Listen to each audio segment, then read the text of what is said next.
আপনারা কারা? ম্যাডাম, আমরা ভিক্ষা করি।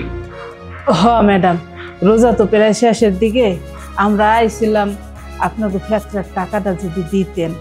আপনাকে অবস্থা দেখে তো ভালোই মনে হইতেছে, আপনারা তো ফেতরা দেন, ফেতরার টাকা করে নিতে এসে যদি দিতেন তাহলে আমরা ইচ্ছা ভালো মতো করতে পারতাম। ছি ছি ছি ছি, কতটা নির্লজ্জ আপনারা, মানে লজ্জা করে না? একে তো ভিক্ষা করেন, এখন আবার ফেতরার টাকার জন্য মানুষের বাড়ি অবধি চলে আসছেন। ম্যাডাম, ফেতরা তো আমার মতন গরিবের লেগে, আপনি তো ফেতরা দিবেন, তাই বাড়ি পর্যন্ত আইছিলাম। যদি আমগো ফেতরা দিতেন তাহলে আমরা ঈদ করতাম। ভিক্ষা করলেও তো আমগো মান সম্মান আছে, তাই না? এই শোনেন, আপনাদের এই সমস্ত কথা না আমার শুনতে একদমই ইচ্ছা করতেছে না। আপনাদের প্রথম কথা শুনে আমার মাথাটা গরম হয়ে গেছে, গা জ্বলে যাচ্ছে। একে তো মানে ভিক্ষা করতেছে, এর মধ্যে আবার বাড়ির মধ্যে চলে আসছে ফেতরার টাকা খোঁজার জন্য। এই যান তো এখান থেকে, যান।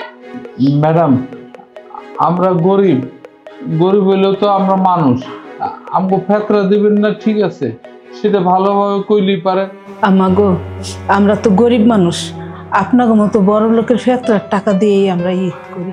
আপনারা যদি ফেতরার টাকাটা না দেন তাহলে আমরা কই পাবো কোন? আমরা গরিব, আমাকে অন্য কোনো সয় সম্পত্তি নেই। গরিব হলেও তো আমরা মানুষ, আমাকেও তো মন চায় ঈদের দিন, বছরের একটা দিন একটু ভালো মন্দ রাইন্দা খাইতে। আপনারা ফেতরার টাকা দিলে সেই টাকা দিয়েই আমরা ভালো মন্দ রাইন্দা খাই, একটু সেমাই খাই, একটু পোলাও রাইন্দা খাই। আমি দরকার পড়লে বাহিরে গিয়ে অন্য গরিব মানুষদেরকে ফেতরার টাকা দিয়ে আসবো, তারপর তোদের মতো ছোট লোকদেরকে আমি একটা টাকাও দিব না। ভালোই ভালোই বলতেছি, এই বাড়ি থেকে বের হ, বের হ এখান থেকে। কি ব্যাপার, কি হয়েছে? এভাবে চিৎকার চেঁচামেচি করতেছো, সেই উপর থেকে তোমার চিল্লাচিল্লির আওয়াজ পাওয়া যাচ্ছে। চিল্লাচিল্লি আওয়াজ শুনতে পাও না তো কি করবা? দেখতেছো না ভিখারির বাচ্চাগুলো চলে আসছে, ফেতরার টাকা নেওয়ার জন্য বাড়ি অবধি চলে আসছে। চিন্তা করছো? এত ভালো হয়েছে না, ফেতরার টাকা দেওয়া তো আমাদের উপরে ফরজ হয়ে গেছে। আমরা তো সেই টাকা অবশ্যই কাউকে না কাউকে দিব। এখন যদি তারা আমাদের বাড়ি পর্যন্ত চলে এসে থাকে তাহলে তো আমাদের জন্য সুবিধা হয়েছে।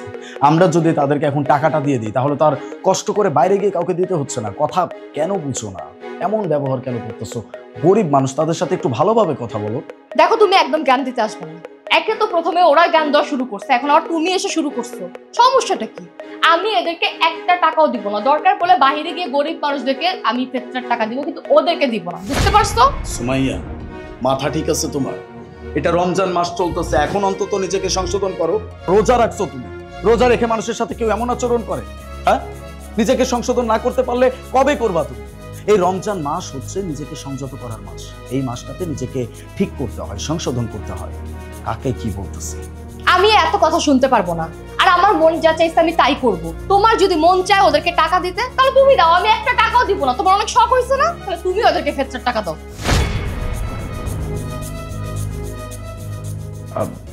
আপনারা কিছু মনে করবেন না, ওর হয়ে আমি আপনাদের কাছে ক্ষমা চাচ্ছি। আপনারা একটু দাঁড়ান, আমি এক্ষুনি আসছি।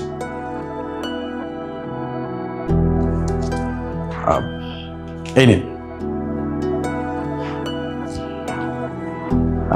আমি আবারও আপনাদের কাছে সরি, কারণ আমার ওয়াইফ আপনাদের সাথে যে আচরণটা করছে এটা অ্যাকচুয়ালি আপনাদের সাথে করা উচিত হয়। আসলে একটু অন্যরকম তো, দ্যাটস ওয়াই আপনাদের সাথে আমার আচরণ করে ফেলছে।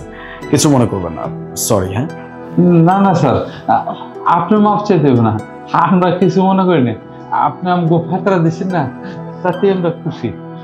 বাবাজি, আমরা কোনো কিছু মনে রাখিনি। আল্লাহ আপনাকে মনের আশা পূরণ করুক, আল্লাহ আপনাকে আয় উন্নতি বাড়াই দেখ। আমাকে যে আপনি ফেতরার টাকা দিচ্ছেন, এতগুলা টাকা দিচ্ছেন, আমরা অনেক খুশি। হে আল্লাহ, তুমি এই সাহেবের আয় উন্নতি করে দিও, তার কামাই রোজগারের বরকত দিও, তারে তুমি ভালো রেখো, সুস্থ রাখো, তার তুমি নেক হায়াত দান করো। আল্লাহুম্মা আমিন। স্যার, আপনি খুব ভালো মানুষ, আমরা আসি। আসসালামু আলাইকুম। ঠিক আছে, ওয়ালাইকুম আসসালাম।